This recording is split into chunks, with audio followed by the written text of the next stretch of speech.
For a lot of athletes right now in your life, the ball hasn't stopped bouncing. What happens when it does stop?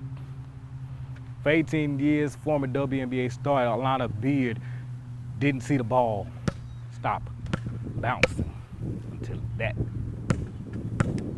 stopped as well. She came home to Shreveport and then realized the ball never stopped bouncing. She simply just found a new court to play on. How much it's mean to be able to have my children in the stands, have my grandmother here. Does it ever help or aid in one side pour into the other as far as, does coaching help you become a better mother, or, being a mother help you be a better coach, given you have to, chase around 14, 15 kids and then go home to your two? Does it ever pour into the other? Well, I'm real sleepy. I'll say that. I hadn't slept in 4 years. The annual league-wide sports family reunion came and went, or as you may know it, SWAC Media Day. And most notably, the most confident team of the entire evening had to be the Grambling State Tigers. After a few changes to player personnel and offensive coordinator, the G has gotten the mindset of going into the season, of throwing out the excuses, and getting results. It's a new dawn, it's a new day, it's a new life for ULM basketball, and soon enough, Phil Cunningham will have Vent Ewing Coliseum feeling good. The summer workout plan for the Warhawks has been going effortlessly, and the common theme seems to be inside this gym is that there is a new spirit about the new era. You've been through a lot, getting to this point. People from here have seen you grow up from, all the way back into, junior high up until now. They've seen you in different phases of your life. What should people expect from this version of Christian in the future now, being a ULM Warhawk? This version, I'd definitely say a leader. The Grambling State Tigers are going to look a lot different in 2025. Well, what does that mean for the G-men?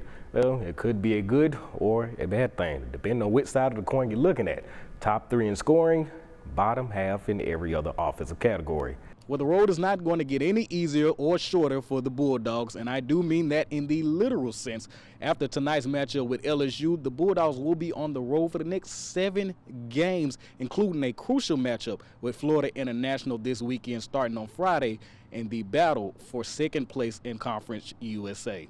And now I could sit here and ramble off a few of his accolades and qualifications of being a head coach, or I could just simply say, Google does the work for you and you can find everything you need. Because I'd rather sit here and tell you that he is definitely feeling the difference from going from an assistant to now being the head man in charge as head coach, but he's not running away from any challenge. Today we're diving into a name that is very well known, and not just locally. If you type this name on the internet, it will be the first 15 links to grace the page. What am I talking about? Ahmad Hudson, the 5-star top tight end recruit in the nation in the 2027 class.